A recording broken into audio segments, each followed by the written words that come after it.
කතානායකතුමාට ජනාධිපති ධූරය බාර ගන්නයි කියන කතන්දරේ බලකිරීම කරේ ඉන්දියානු මහ කොමසාරිස්කාරයා. ගෝඨාභය රාජපක්ෂ හිටපු ජනාධිපතිවරයා ඔහුට පැවසුවයි කියලා තමන්ම 2022 බලයෙන් පහ කිරීමේ මෙහෙයුම ක්‍රියාත්මක කරේ ඇමරිකානු බුද්ධි සේවය කියලා. සෙන්ට්‍රල් ඉන්ටෙලිජන්ස් ඒජන්සි CIA කවුරු. විශේෂයෙන්ම මේ ගෝඨාභය රාජපක්ෂ පළ කරපු පොතේ ඒ කතන්දරේ ඒ ආකාරයට කිසිසේත්ම නැහැ. කියන්නේ ඇමරිකානු නිලධාරියා හිටියේ ගෝඨාභය රාජපක්ෂ පසුපස කියන්නේ ඔත්තු බලන්න කියන කතන්දර කියන්නේ. කිසිදු අවස්ථාවක පාසුකු ප්‍රහාරය සම්බන්ධයෙන් ඒ බුද්ධි තොරතුරක් ලබා දීමක් සම්බන්ධයෙන් හෝ කිසිදු අදහසක් ප්‍රකාශ වුනේ නැහැ කියන එක. දැන් මේක වැදගත් වෙන්නේ ඊට සති දෙකකට පසුව තමයි පාසුකු ප්‍රහාරය එල්ලෙන්නේ. ඔහු මේ පාසුකු ප්‍රහාරය සිදුවීමට යන පාසුකු ප්‍රහාරය සම්බන්ධයෙන් රජය එවකට යහපාලන රජය දැනුවත් කරයි කියලා මාස 4කට පෙර. ඒ කියන්නේ ඉන්දියාවට පෙර අසංක බේගුණසේකර රජය දැනුවත් කරලා තියෙනවා. අජිත් දෝවල් මහත්මයා තමයි ගෝඨාභය රාජපක්ෂ මහත්මයාට බලපෑමක් කරේ ශ්‍රී ලංකාවට කිසිදු චීන ව්‍යාපෘතියක් අවශ්‍ය නැහැ කියන එක. ඒ 2015 ජනාධිපතියට පෙර 2022 ඒ ආණ්ඩු පෙරළියට අවශ්‍ය කරන වටපිටාව පසුබිම සියලු කරුණු කාරණා ශ්‍රී ලංකා පොදුජන පෙරමුණ හැදුවා. ඒ අරගලය ක්‍රියාත්මක කිරීමට අවශ්‍ය වටපිටාව පරිසරය සම්පූර්ණයෙන්ම හැදුවේ ආණ්ඩුව.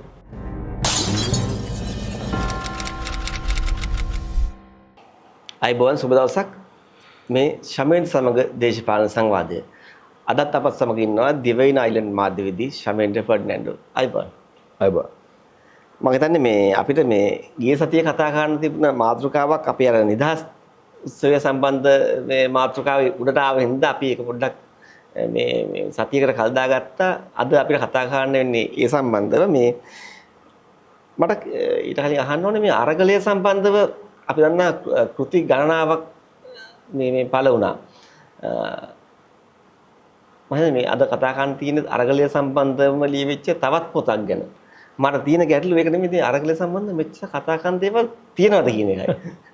ඔබතුමාට තමයි උත්තර දෙන්න වෙන්නේ. මෙහෙම නංගි ස්තුතියි මේ අවස්ථාව ලබා දෙනවට. මම හිතන්නේ මීට පෙර අපි ඉස්සෙල්ලාම සඳහන් කරමු මීට පෙර අරගලය සම්බන්ධයෙන් පොත් පළ කරපු කර්තෘවරු. විමල් වීරවංශ හිටපු ඇමතිතුමා. පළමුවෙන්ම ඔහු මට මතක විදිහට 20යි 23 අප්‍රේල් මාසයේ තමයි පළමුවන පොත අරගලය. සම්බන්ධ පොත පළ කරේ. ඊටාම වෙහෙස වී විස්තර සොයා පළ කරපු පොතක්. ඔහු එහි ප්‍රධාන ප්‍රහාරය එල්ල කරේ ජූලි චංග්ටයි. ඒක ජූලි චංගේ වැඩක් විදියට තමයි මේ සමස්තයක් වශයෙන් වීරවංශ හිටපු ඇමතිතුමා පොත පළ කරලා තිබුණේ. ඊට පස්සේ පොත සේන තෝරදෙනිය මහත්මයා කර්තෘවරයෙක් ඔහුගේ පොතෙත් ඔහු භාෂා දෙකෙන් පොත පළ කරා. මට මතක විදියට පළමුව ඉංග්‍රීසි පොත තෝරදෙනිය මහත්මයා අත්වශයෙන්ම වීරවංශ මහත්මයාගේ කතන්දරේ මත තවදුරටත් ඉදිරියට ගොස් ඊටාම මේ රට දැනගත යුතු විස්තර සම්භාරයක් සමග මේ පොත ඉදිරිපත් කරා. එහි ප්‍රධාන ඇඟිල්ල දික් වෙන්නේ ජූලි චංග්ට. නමුත් එම් පොත් දෙකේම ඉන්දියාව මෙහි පසුපස සිටියා කියන කතාවත් යම්කිසි ආකාරයකට කියවෙනවා. ඊට පසු ආපු පොත මහින්ද සිරිවර්ධන මහත්මයා එතුමා මුදල් අමාත්‍යාංශයේ ලේකම්වරයා වශයෙන් සිට විශ්‍රාම යාමට පෙර වත්වීමට පෙර ඔහු පළ කළ පොත. එහි පොතේ අත් වශයෙන් මේ අරගලය සම්බන්ධයෙන්ම පොතක් නෙමෙයි. නමුත් ඔහු ඒ අරගලය සිදුවීමට හේතු කරුණු කාරණා පිළිබඳව ඊටාම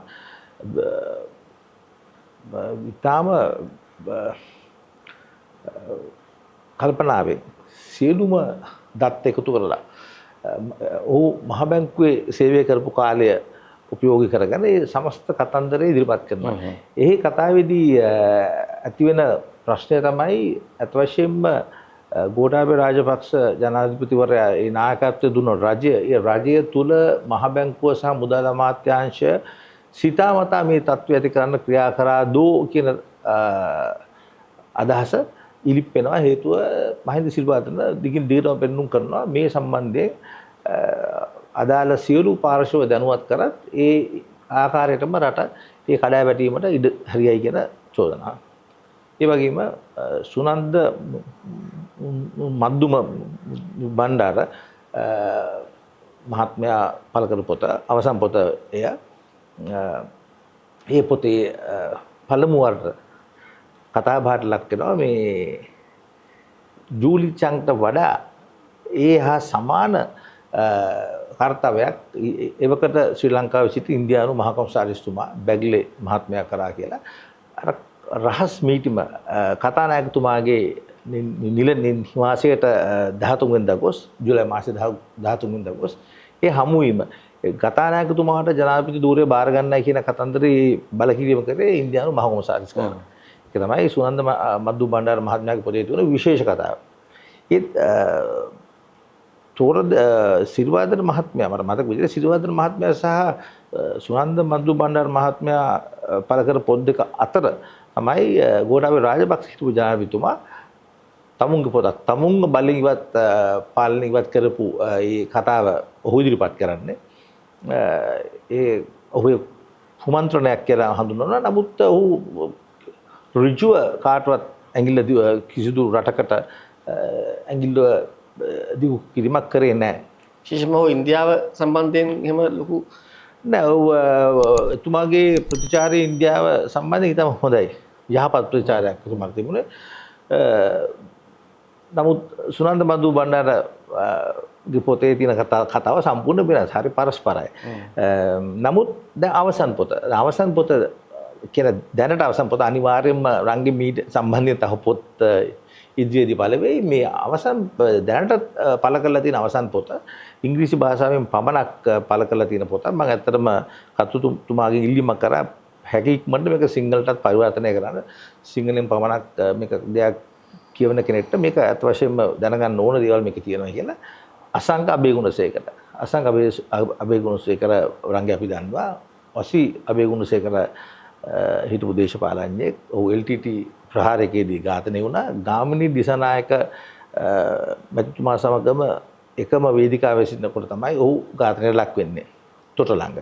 මතක ඇති 1994 ඔක්තෝබර් මාසේ ඔහුගේ පුතා කියන කතාව රංගේ අර පෙර ඒ කතාව කරපු සෑම කෙනෙක්ට වඩා වෙනස්ම විදියකට ඔහු කතාව ඉදිරිපත් කරනවා. අත වශයෙන්ම ගෝඨාභය රාජපක්ෂ හිටපු ජනාධිපතිවරයා තමුන්ගේ පොතේ ඉදිරිපත් කරපු නැති දෙයක් විශේෂ දෙයක් අසංක අබේගුණසේකර සමග කරපු සාකච්ඡාවකදී ඔහුට ප්‍රකාශ කරලා තියෙනවා. ඒ ප්‍රකාශය ඒ ආකාරයෙන්ම අසංක අබේගුණසේකර තමුන්ගේ Winds of Change කියන පොතේ පළ කරලා තියෙනවා. දැඩි ප්‍රකාශයක් අත් වශයෙන්ම රංගේ මම නැවතත් කියන්න ඕනේ The Island පොත්පතේ මෙම පොත පිළිබඳ ලිපියක් මම පළ කරා සත්‍ය කරපවන්න පෙර. ඊට පසුව ඉරිදා අපේ සිංහල පත්තරේ ඉරිදා දිවයින පත්තරේ පළ කරා. නමුත් කිසිදු සාකච්ඡාවක් ප්‍රධාන පක්ෂයක් හෝ පොඩි පක්ෂයක් හෝ සමාජ ක්‍රියාකාරීන් හෝ කිසිදු කෙනෙක් ඒ සම්බන්ධයෙන් අද වෙනතුරු අදහසක් ඉදිරිපත් කරලා නැහැ. ඒක විශේෂිත තත්ත්වයක් රංගේ. මොකද අපේ දේශපාලන පක්ෂ සෑම අවස්ථාවක සෑම දෙයකටම ප්‍රකාශනිකුත් කරනවා. ඕනෑම දෙයකට සෑම දෙයක්ම කියන්නේ. නමුත් මේ ප්‍රකාශයට මේ තාත්වය සම්බන්ධයෙන් විශේෂයෙන්ම ශ්‍රී ලංකා පොදු ජන පෙරමුණ ඒ පක්ෂයවත් කිසිදු ප්‍රකාශයක් හෝ ඒ සම්බන්ධයෙන් කිසිදු මාධ්‍ය සාකච්ඡාවකදී අදහස් ප්‍රකාශ කිරීමක් සිදුවන්නේ නැහැ. මොකද්ද මේ ප්‍රකාශය? අසංක අබේගුණසේකර කරන පළ කරලා තියෙන පොතේ සඳහන් වෙනවා ගෝඨාභය රාජපක්ෂ හිටපු ජනාධිපතිවරයා ඔහුට පැවසුවයි කියලා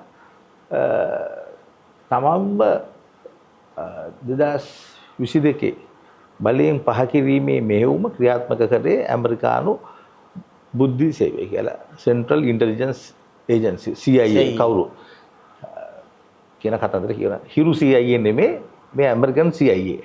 ඉතින් එය දැඩි ප්‍රකාශයක්, ප්‍රබල ප්‍රකාශයක්.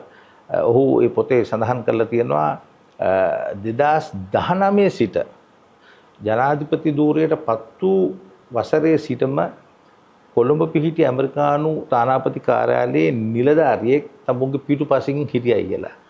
තමුන් කුමක්ද කරන්න කියන කතන්දරේ මේක රංගේ පුදුමාකාර ප්‍රකාශයක්. ඒ විශේෂයෙන්ම ඒ ගෝඨාභය රාජපක්ෂ පළ කරපු පොතේ ඒ කතන්දරේ ඒ ආකාරයට කිසිසේත්ම නැහැ. ඒ කියන්නේ ඇමරිකානු නිලධාරියා හිටියේ ගෝඨාභය රාජපක්ෂ පසුපස කියන්නේ ඔත්තු බලන්න කියන කතන්දර කියන්නේ. අන්ඩර් සර්වේලන්ස් කියන්නේ. ශ්‍රී ලංකා ජනාධිපතිතුමා ඇමරිකානු බුද්ධි අංශයේ විමර්ශනයට සිටියයි කියන එක තමයි ඔහු පවසන. ඍජු විමර්ශනයට ලක් කරනවා. ඍජු විමර්ශනයට මොකද්ද කරන්නේ? ඇයි රංගේක හරි පුදුමකාර ඒ සිද්ධිය ඒ ආකාරයට උනේකට වඩා පුදුමයි කිසිදු දේශපාලන පක්ෂයක් හෝ අනෙකුත් කණ්ඩායමක් මේ පිළිබඳව කිසිදු අදහසක් ඉදිරිපත් කරන්නේ නැතුව එක තමයි විශේෂයෙන්ම මැතිවරණ නිරීක්ෂණ කණ්ඩායම් සිටිනවා.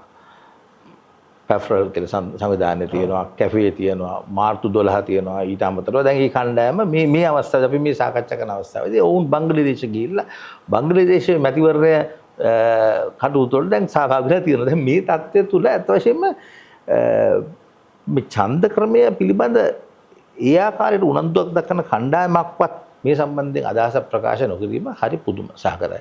දැන් මේ ලිපිය පළවුණාට පස්සේ මම හිටපු ජනාධිපතිතුමාගෙන් මේ පිළිබඳ විමසීමක් කරා. ඔහු ඒ පොත සම්බන්ධයෙන් පොතේ පළ වෙලා තියෙන අදහස් සම්බන්ධයෙන් කිසිදු විරෝධතාවයක් දැක්ුවේ නැහැ. ඒ කියන්නේ ඒ කිව්ව දේ තමයි මේ පොතේ සඳහන් කරන්නේ. ඉතින් මේ අසංක අබේගුණසේකරගේ පොත රංගේ අනිවාර්යෙන්ම මේ සම්බන්ධයෙන් උනන්දුවක් සැබෑ උනන්දුවක් තියෙන ශ්‍රී ලාංකිකයන්ට අත වශයෙන්ම නමුත් මේ වගේ මේ කලාපේ නායකත්වයට කියවලා බලන්න ඕන දේවල් ගොඩාක් තියෙනවා. මම කීපයක් කියන්නම්. 2019 දී සිදු වූ පාස්කු ප්‍රහාරය සහ මේ ආණ්ඩු පෙරළිය අතර යම්කිසි සම්බන්ධතාවයක් තියෙනවද කියන කතාව. ඒ වගේම චීනය සහ ඉන්දියාව මේ කලාපය තුළ ඒ රටවල් දෙකේ හැසිරීම, චීන ආයෝජන සහ ඉන්දියන් ආයෝජන සහ සමස්ත ලෝකයේ ඇමරිකාවේ භූමිකාව සම්බන්ධයෙන් වෙන කතා බහ තුළ ඒ තත්ත්වයන් තුළ ශ්‍රී ලංකාව මුහුණ දෙන අර්බුදකාරී තත්ත්වය සම්බන්ධයෙන් ඉතාම විශිෂ්ට ගණයේ පොතක් පළ කරලා තියෙනවා.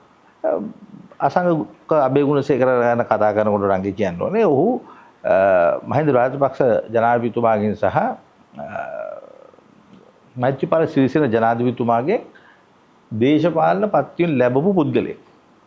වසී අබේගුණසේකර හිටපු දේශපාලඥයාගේ පුතා.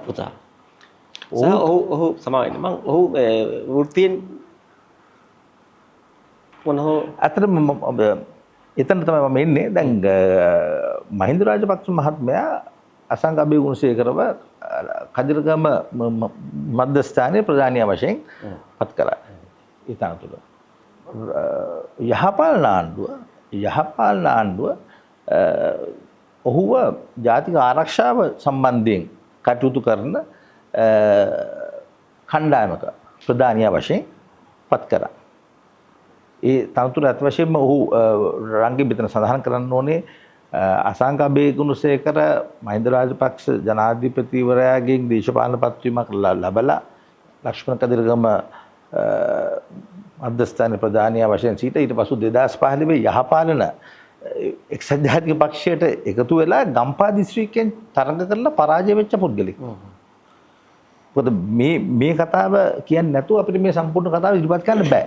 මේක ඔහුට කරන මේ පහර කැසීමක් කිසි දෙයක් නෙමෙයි. මේක ඉතාම හොඳ පොතක්. මම ඒක ඔහුට පැවසුවා. මේක සියලු දෙනාම මේ පිළිබඳ උනන්දුවක් දක්වන සෑම කෙනෙක්ම කියවන්න ඕන පොතක්.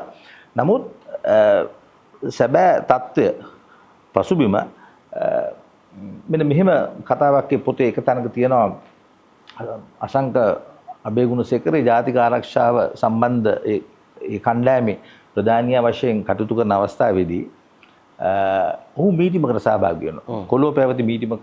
මේ මීටිම තියෙන්නේම රැස්වීම රංගේ ඉන්දියා ආරක්ෂක ලේකම්තුමා සහ ශ්‍රී ලංකා ආරක්ෂක ලේකම්තුමා අපේ ආරක්ෂක ලේකම්තුමා ඒ අවස්ථාවේදී හේමශ්‍රී ප්‍රනාන්දු ඉතින් මේ රැස්වීමේදී අප්‍රේල් 8 2019 රංගේ විශේෂ රැස්වීමක්. මේ රැස්වීමේදී ඉන්දියාව සහ චීනය ශ්‍රී ලංකාවට ඉදිරිපත් කරලා තියෙන යම්කිසි යෝජනාවක් සම්බන්ධයෙන් සාකච්ඡා වෙනවා. ඒ ඉන්දියානු ආරක්ෂක ලේකම්වර ඒ අවස්ථාවේදී එම රැස්වීම ආරම්භ කරන ආරම්භයේදීම පවසනවා මෙම ව්‍යාපෘතිය කිසිම රටකට නෙමෙයි මේක අපිට ඕන. අපිට ඒ කියන්නේ කිසිදු අදහසක් ඉදිරිපත් කිරීමේ අවස්ථාවක් නැහැ. දැන් අසංක අබේගුණසේකර කියනවා ඔහු ඒ අවස්ථාවේදී එතන ඉන්නවා කියලා. ඔහු එතන සිටියයි කියලා කියනවා. ඔහු ඒ පොතේ ඒ පින්තූරයත් පළ කරලා තියෙනවා. ඔහු දෙවෙනි පේලියේ සිටින්නේ. හරියටම ශ්‍රී ලංකා ආරක්ෂක ලේකම්තුමාට පිටුපස්සෙන් ඉන්නේ අසංක අබේගුණසේකර. ආරක්ෂක ලේකම්තුමාට දකුණු පස්සෙන් සිටින්නේ හිටපු නාවික හමුදාපති සහ ආරක්ෂක මාණ්ඩලික ප්‍රධානී රවි විජේගුණරත්න මැතිතුමා. ඉතින් කිසිවෙකුට නැහැ කියන්න බැරි ප්‍රකාශයක්. ඉන්දියාව ශ්‍රී ලංකාවට කරපු මොකද්ද බලපෑම ඒ අවස්ථාවේදී ඒ බලපෑම කිසිදු වෙනත් යෝජනාවක් ගැන සාකච්ඡා කරන්න බෑ. අයිතිය ශ්‍රී ලංකාව සම්බන්ධයෙන් මේ ව්‍යාපෘතිය සම්බන්ධයෙන් අයිතිය අපිටයි. අසංක අබේගුණසේකරේ පොතේ විශේෂ ප්‍රශ්නයක් අහනවා. පසුබිම තමයි රංගේ ඉන්දියාව අප්‍රේල් ඒ සිදු පාස්කු ප්‍රහාරය සම්බන්ධයෙන් ශ්‍රී ලංකාව දැනුවත් කරයි කියලා තිබුණ ප්‍රකාශය. ඔහු කියනවා ඒ රැස්වීමේ සම්පූර්ණ කාලය තුල ඔහු එම ස්ථානයේ රැඳී සිටියා. සම්පූර්ණ රැස්වීමට සහභාගී වුණා. නමුත් කිසිදු අවස්ථාවක පාස්කු ප්‍රහාරය සම්බන්ධයෙන් ඒ බුද්ධ තොරතුරක් ලබා දීමක් සම්බන්ධයෙන් හෝ කිසිදු අදහසක් ප්‍රකාශ වුණේ නැහැ කියන එක. දැන් මේක වැදගත් වෙන්නේ ඊට සති දෙකකට පසුව තමයි පාස්කු ප්‍රහාරය එල්ල වෙන්නේ. අපේ රටේ ඉරණම යම්කිසි ආකාරයකට අවදානමකට ලක් කරපු ඒ ප්‍රහාරය එල්ල වෙන්නේ ඊට සති දෙකකට පස්සේ. ඇයි අසංග අබේගුණසේකර නගන ප්‍රශ්නේ තමයි ඇයි මේ පාස්කු ප්‍රහාරය සම්බන්ධයෙන් කතාව සිදු වෙන්නේ නැත්තේ? ඒ පොත ආරම්භයේදී යම්කිසි එක ස්ථානයක සඳහන් වෙනවා රංගේ. ඇත්තටම ඔහු කියනවා මම ඒ කියන්නේ ඔහු ශ්‍රී ලංකා රජයට දැන් ඔහු මේ ජාතික ආරක්ෂාව සම්බන්ධ මේ අංශයේ ප්‍රධානීය වශයෙන් කටයුතු කරනකොට තමයි ඔහු පවසන්නේ ඔහු මේ පාස්කු ප්‍රහාරය සිදුවීමට යන පාස්කු ප්‍රහාරය සම්බන්ධයෙන් රජය එවකට යහපාලන රජය දැනුවත් කරයි කියලා මාස 4කට පෙර. ඒ කියන්නේ ඉන්දියාවට පෙර අසංක අබේගුණසේකර රජය දැනුවත් කරලා තියෙනවා. අත වශයෙන්ම රජය මේ අවස්ථාවේ අත වශයෙන්ම අබේගුණසේකරගෙන් යම්කිසි විමසීමක් කරන්න ඕන කොහොමද ඔහු දැනගත්තේ කියන කතාන්දර. ඒ කියන්නේ මේ දැන් ওই පාස්කු ප්‍රහාර සම්බන්ධ තියෙන විමර්ශනවලදී කිසිවකට ඔහු ගෙන්නලා හෝ ඒ සම්බන්ධව අහලා නැද්ද? මම ඒ සම්බන්ධයෙන් මම දන්න තරමින් නැහැ. මම වරදින්න පුළුවන්. නමුත් මම දන්න තරමින් නම් නැහැ. හේතුව මේක හරි ප්‍රහේලිකාවක් කිව්වොත් අතවශයෙන්ම දැන් රජය පත් කරන නිලධාරියෙක් වශයෙන් රජයෙන් වේතනයක් ලබන පුද්ගලයෙක් වශයෙන් රජය දැනුවත් කිරීමක් කරාම ඒ සම්බන්ධයෙන් කිසිදු දෙයක් රජය කරේ නැහැ කියන එක පිළිබඳ රංගේ මම හිතන්නේ විමසා බැලීමක් කළ යුතුව තියෙනවා.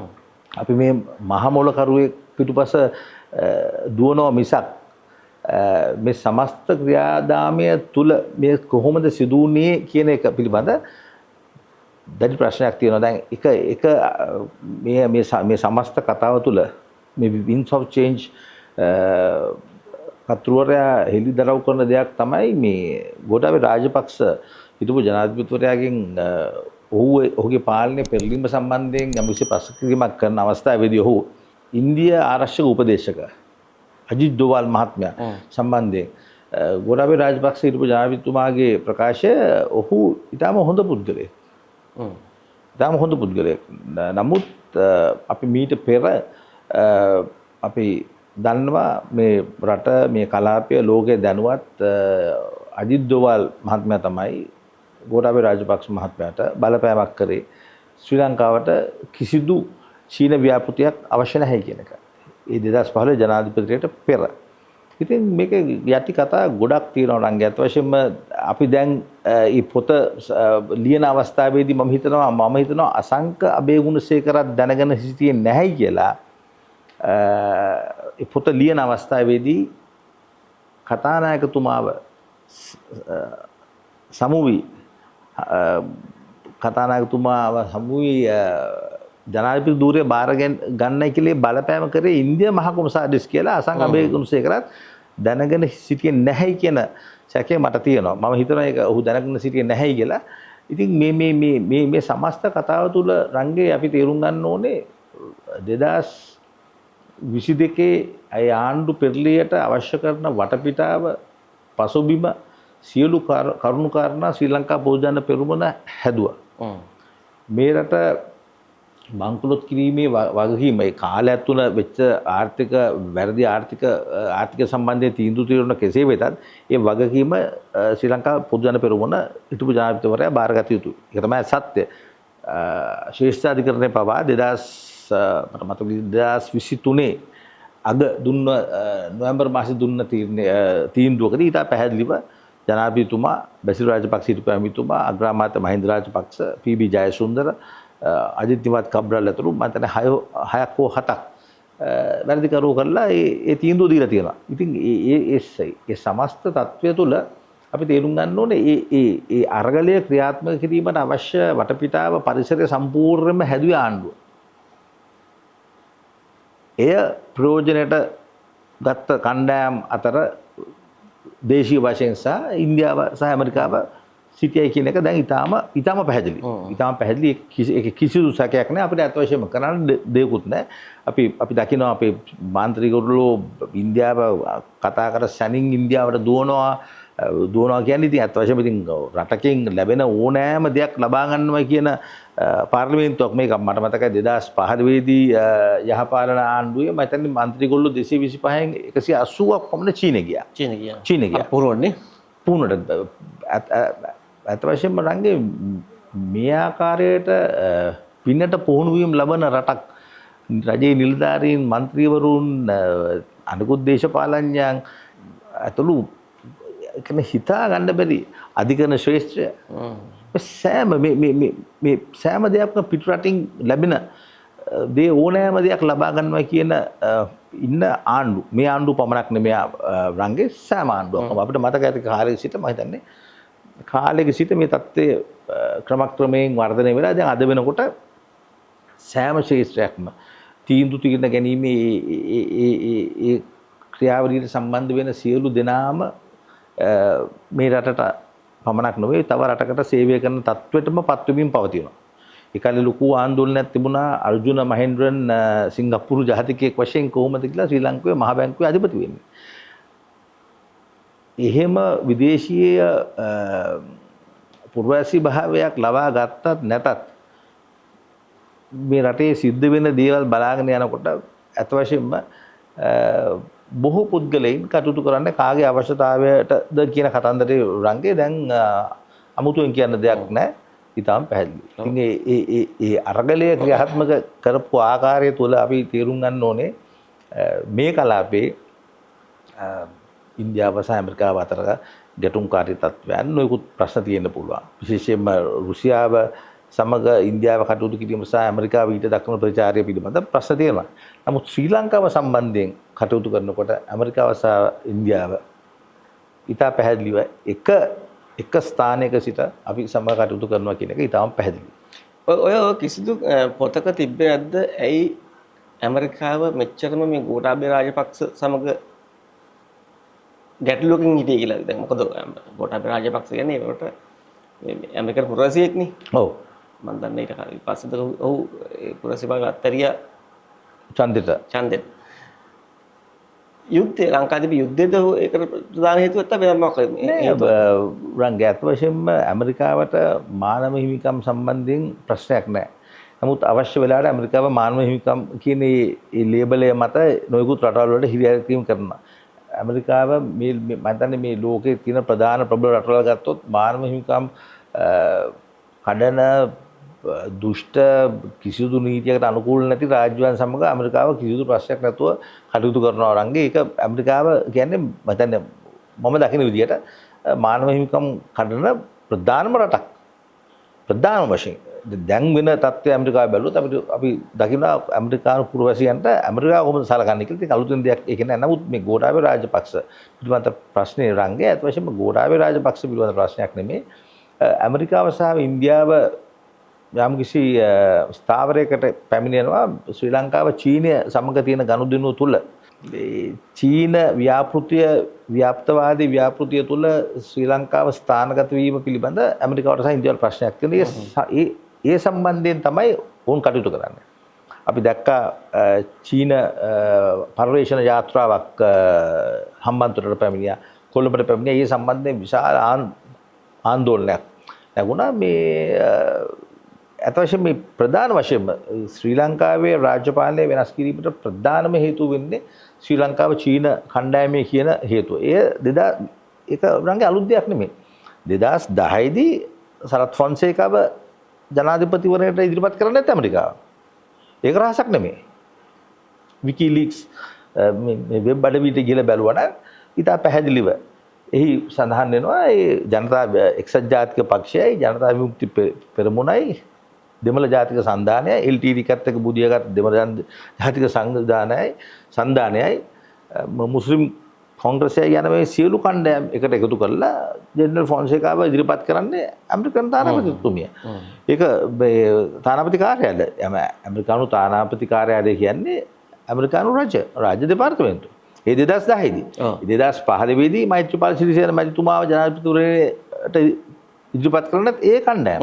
2019 දී රංගේ තත්ත්වය යම්කිසි ආකාරයකට වෙනස් වුණා. මොකද 2019 දී අනුර කුමාර දිසනායක ජනතා විමුක්ති පෙරමුණ එම සන්ධානයෙන් කැඩිලා ඒගොල්ලෝ 2019 ජනාධිපතිවරණයට වෙනම තන කළා. නමුත් ඒ අවස්ථා තුනේදීම එක්සත් ජාතික පක්ෂය සම්බන්ධ වෙච්ච කණ්ඩායම තරඟ කරේ හංසය ලකුණ දරන පක්ෂයෙන්. ඒ පක්ෂය පළාත් සභාවකවත් පළාත් පාලන ආයතන හෝ පාර්ලිමේන්තුවේ කිසිදු තැනක නැති පක්ෂයක්. නාම මාත්‍රිකව මෙහෙම පක්ෂයක් කියලා දෙයක් තියෙනවා. ඊට එහා දෙයක් නැහැ. නමුත් ජනාධිපතිවරණයට ජනාධිපතිතුමා තරඟට ඉදිරිපත් වෙන්නේ ඒ පක්ෂය. 2024 ජනාධිපතිවරණයේදී විශේෂයක් වුණා රංගේ ඒ හංසය ලකුණ මාරු වෙලා ඒක මේ ගෑස් සිලින්ඩරේ වුණා.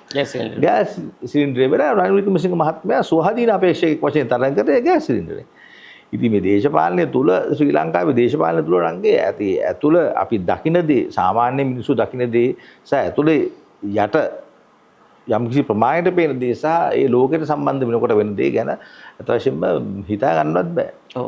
දැන් විමල් වීරවංශ ලියපු පොතට හෝ සේන තෝරදිරි මහත්තයා නැත්තම් මහින්ද සිරිවර්ධන සුවන්ද මද්දුම් බණ්ඩාර හෝ ගෝඨාභය රාජපක්ෂ ලිව්ව අරගල සම්බන්ධ ලිව්ව පොතකට වඩා මේ අසංක අබේකුණුසේකරගේ පොත යම්කිසි විදිහකින් වෙනස් වෙනවා නම් ඒ වෙනස් වෙන්නේ මොන විදිහටද? රංගේ මීට පෙර සඳහන් කරපු සෑම පොතක්ම අරගලේ සම්බන්ධයෙන් අත වශයෙන්ම එක කෝණවල් වලින් ලියලා තිබුණා. අඩු වැඩි හෂයෙන් මම ඒක දැක්කා. අත වශයෙන්ම නම් ඉතාම හොඳයි. සෑම කෙනෙක්ම මේ සම්බන්ධයෙන් හරි අවබෝධයක් අපිට ගන්න අවශ්‍ය නම් අපි සියලු පොත් ටික කියව ගන්න ඕනේ. ඒ තුල තමයි අපිට විශේෂයෙන් මහින්ද සිරිවර්ධන මහත්මයාගේ පොත.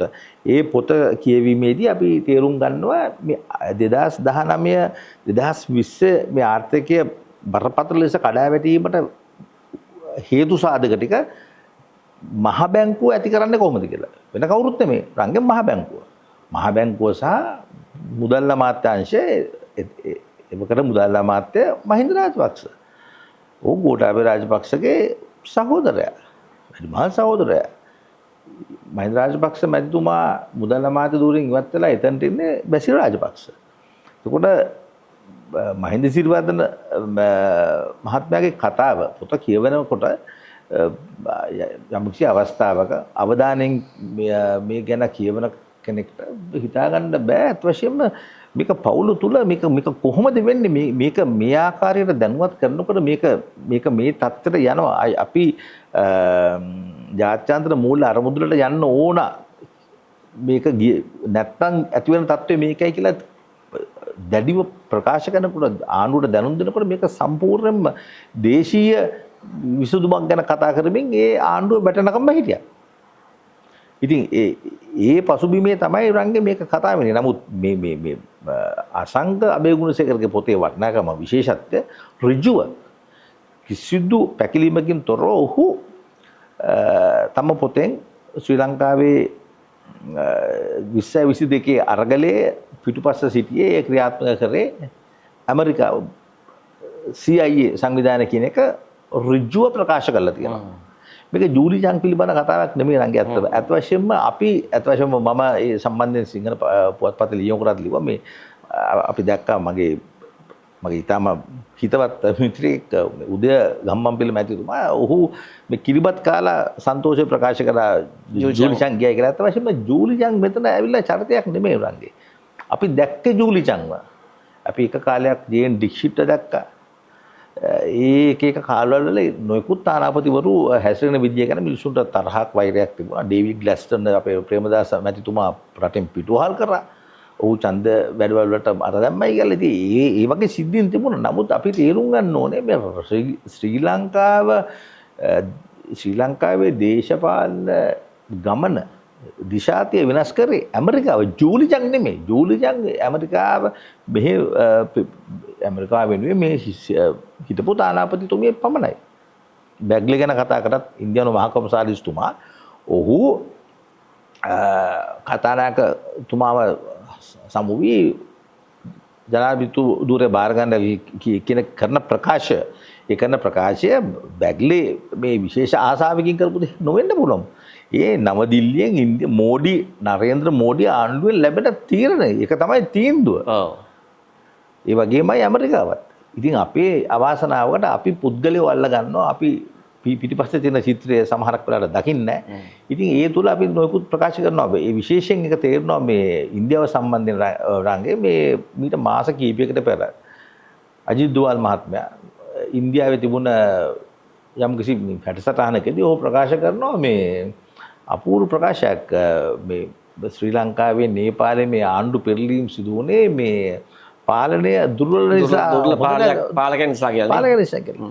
ඉතින් ඊට පසුව තමයි මේ හිලිදරව් වෙන්නේ මේ ඉන්දියා මහ කොමසාරිස්තුමා තමයි කියලා මේ අපේ කතානායකව හම්බෙලා මේක කියන්නේ.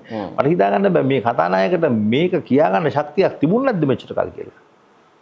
ඒ තනතුරේ දැන් ඉන්න කතානායක ගේ කතන්දරේ වෙනස්. ඒක අපි තව දවසක කතා කරමු. නමුත් මගනේ හිටපු කතානායකතුමා මේක සංවගන හිටියා. අපි තව දෙයක් තේරුම් ගන්න ඕන රංගේ. ඒ ඉන්දියානු මැදිහත් වීම ඒ අවස්ථාවේදී කරන්නේ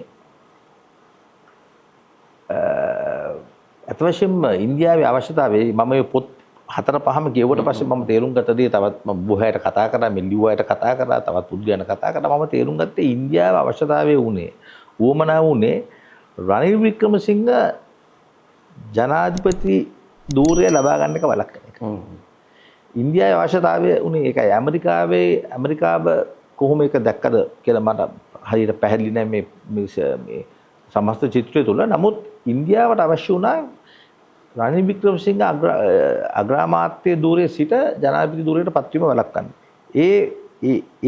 ඒ තීරණය ක්‍රියාත්මක කරන්න තමයි ගරු කතානායකතුමාට ඒ අවස්ථාවේදී කියන්නේ මේක බාර ගන්න කියලා. නමුත් ප්‍රශ්නේ උනේ ගෝඨාභය රාජපක්ෂ හිටපු ජනාධිපතිතුමා රනිල් වික්‍රමසිංහ අග්‍රාමාත්‍යතුමා ඉවත් කරන්න කැමති වුණේ නැහැ. ඒක වාසනාවක් වෙන්නේ නැති කවුරු මොනක්වත් ඒ රනිල් වික්‍රමසිංහගේ ජනාධිපති ධූර කාලයේ වසර දෙකමාර තුළ එතුමා මම හිතන්නේ රට බලාපොරොත්තු වුණ දේ යම් විශේෂ ස්ථාවරත්වයක් ආර්ථික ස්ථාවරත්වයක් රට ලබා දුන්නා, දේශපාලන ස්ථාවරයක් ලබා දුන්නා. එය නොයෙකුත් පුද්ගලයන් නොයෙකුත් ආකාරයට දකින්න පුළුවන්. නමුත් මම පෞද්ගලිකව හිතනවා අනිවාර්යයෙන්ම ඒ අවස්ථාවේදී වික්‍රමසිංහ මැතිතුමා ඔහුගේ රාජකාරිය කරයි. ඔව් මේ පසුගිය සතියේ මම අරගලේ හිටපු ප්‍රධාන ක්‍රියාකාරී සමාජිකයෙක් වන පැතුම් කරන සමග සාකච්ඡාවක් කළා. මම ඒ අවස්ථාවේ ඇහුවා මේ ඔබලා දැන් අතන පොල්දුව පන්සන්දියා ඔය කරන් ඉන්නකොට අර හමුදා සමාජිකයෙක් සම්බන්ධව ආයුධ පැහැර ගැනීමේ ඒ චෝදනා ලබනකොට කාටවත් ඒ පැත්තට යන්න බැරි අවස්ථාවක කොහොමද මේ ඉන්දියා මහ කොමසාරිස්තුමා කතානායක හම්බෙන්න ගියේ? ඔබ පිළිගන්නවද ඉන්දියාව හෝ ඇමරිකාව මේ පසුපස ඉන්නවා කියලා? ඔබලට සල්ලි ආවේ, මුදල් ආවේ, පහසුකම් ආවේ ඒ හරහා කියලා පිළිගන්නද කියලා මම අහුවාම ඔහු කිව්වා ඔහු එහෙම කෙනෙක් ගියා කියලා දන්නෙත් නැහැ. එහෙම ඔහු පිළිගත්තේ නැහැ. පිළිගන්න කැමතිුනේ නැහැ. එහෙම ඇමරිකාවෙන් හෝ ඉන්දියාවෙන් හෝ ජාත්‍යන්තරයෙන් පහසුකම් සැපෙවුණා කියලා දෙයක් ඔහු පිළිගත්තේ නැහැ. සහ විශේෂයෙන්ම කිව්වා ඔහු එහෙම දෙයක් එහෙම මහ කොමසාරිස්තුමාගේ ඒ ගමන ගැන ඔහු කිසි දෙයක් දන්නේ නැහැ කියලා.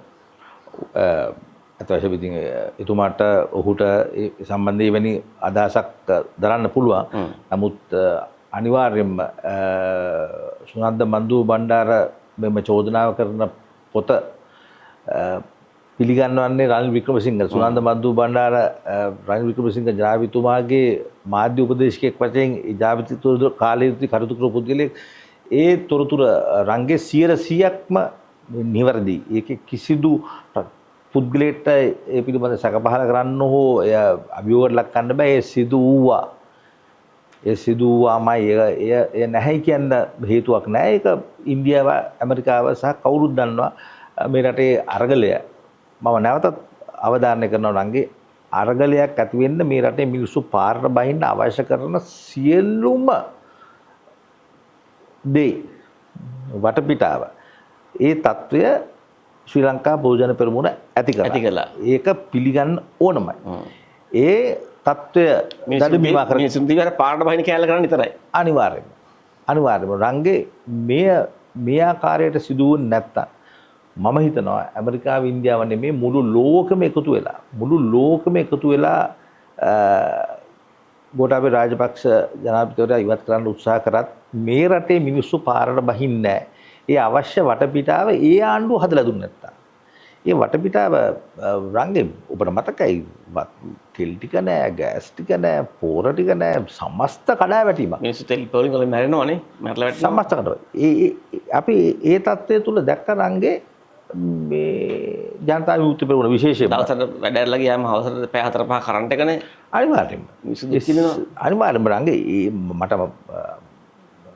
අවධාරණය කරන්න ඕනේ ඒ කාලය තුලදී විශේෂයෙන්ම ජනතා විමුක්ති පෙරමුණ මාලිමාව ජාතික ජන බලවේගය දිගින් දිගටම ඉල්ලීම කරා පිටරට ඉන්න ශ්‍රී ලාංකිකයන්ට ශ්‍රී ලංකාවට සල්ලි යවන්න එපයි කියලා. තිබුණ ආණ්ඩුව ගැන සැකයක් ඇති කරා. ඩොලර් ටික නැතුව ගියා අපිට රුපියලුත් නැති වුණා, ඩොලරුත් නැති වුණා. ඒ තත්ත්වය නොයෙකුත් දේශපාලන පක්ෂ, නොයෙකුත් කණ්ඩායම් නොයෙකුත් ආකාරයට පාවිච්චි කරා. රනිල් වික්‍රමසිංහ එක්සත් ජාතික පක්ෂයේ 나යකයා ලෙස අරගලයේ ප්‍රධාන කාර්යභාරයක් කරපු පුද්ගලෙක්. ඔහුව ගෝඨාභය රාජපක්ෂ සහ ජාතික ශ්‍රී ලංකා බහුජන පෙරමුණ පොහොට්ටු පක්ෂය ඔහු අග්‍රාමාත්‍ය කරා. රනිල් වික්‍රමසිංහ හා ජනතා විමුක්ති පෙරමුණ එක හා සමාන කාර්යභාරයක් කරා. මම හිතනවා මේ කණ්ඩායම් දෙකට වඩා පෙරටුගාමීන් ඉදිරියෙන් හිටියයි කියලා.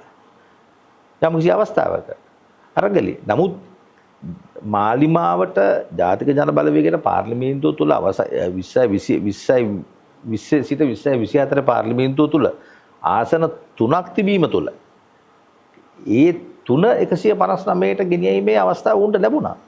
අනිකුත් කිසිදු පක්ෂයකට අවස්ථාවක් තිබුණේ නැහැ. ඒ අවස්ථාව තිබුණේ නැහැ. රංගේ අරගලේ ප්‍රධාන නායකයෙක් තමයි රනිල් වික්‍රමසිංහ. යම් කිසි අවස්ථාවක ඔබට මතක ඇති හරින් ෆර්නෑන්ඩෝ හරින් ප්‍රකාශයක් කරනවා රනිල් වික්‍රමසිංහ ඔහුට කතා කරලා කිව්වයි කියලා කණ්ඩායමක් අරගෙන යන්න කියලා. එතකොට ඊට අමතරව ආශු මානසිංහ ඔහු අර විශ්වවිද්‍යාලයේ සිට ශ්‍රී ජයවර්ධනපුර සිට සම්පූර්ණ මේ කණ්ඩායමත් එක්ක කරන මේ සම්පූර්ණ මෙහෙයුම හිටියා. එක්සත් ජාතික පක්ෂීය ප්‍රබල ක්‍රියාකාරීත්වයක් මේ අරගලයට සැපියුවා. නායකත්වයක් දුන්නා. නමුත් ඡන්දය අරගලයේ ඡන්දයට පෙරලනකොට ප්‍රතිඵලය තුල තමයි අනුර කුමාර දිසානායක ජනාධිපති වෙන්නේ. නමුත් ගණන් හදලා බැලුවොත් ගණන් හදන්න දෙයක් නැහැ. රනිල් වික්‍රමසිංහයි සජිත් ප්‍රේමදාසයි එවෙන්නීම නැත්තම් නේද? එවෙන්නීම නැත්තම් ජාතික ජන බලවේගයට වඩා ලක්ෂ 10ක් වැඩියෙන් ජනාධිපතිවරණයේදී ලක්ෂ 10ක් ලක්ෂ 56 මට ඊට ලක්ෂ 10ක් වැඩියෙන් රනිල් වික්‍රමසිංහ සහ සජිත් ප්‍රේමසාරත් තියෙනවා. ලක්ෂ සජිත් ප්‍රේමදාස සජබනායකට ඡන්ද ලක්ෂ 43යි මිලියන 4.3යි රනිල් වික්‍රමසිංහට ලක්ෂ 22යි. ඉතින් මේ තාමත් එක්සත් ජාතික පක්ෂයට රංගි ගාන හදාගන්න බැරුව වෙලා සිටිනවනේ. ඒ ගාන තාමත් හදාගන්න බෑ. ඉතින් තාම තේරුමක් නැහැ ජනාධිපතිවරණයේදී දෙගොල්ලෝ එකතු වුණා නම් මේ තත්ත්වෙ මෙහෙම වෙන්නේ නැහැ කියලා.